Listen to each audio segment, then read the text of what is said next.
Welcome. Today in front of me Oppo Reno 7 Lite, and I'll show you the face unlock test on this device. So I just set up my face recognition a couple of minutes ago, and now I'll make a couple of tries to unlock the device, and we'll see how fast this feature is and does it works. So let's start.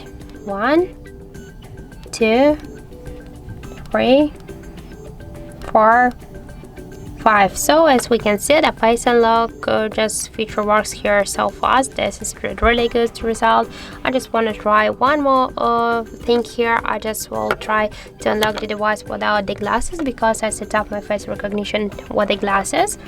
So let's try. 1, 2, 3. So we can see that here is no problem just to unlock the device with the glasses or without of them. So I suggest you to try this unlock method, but be careful because the face unlock is less secure than the PIN code or passcode. So that's it. Thank you for watching, and if you find this video helpful, don't forget to leave a like, comment and to subscribe our channel.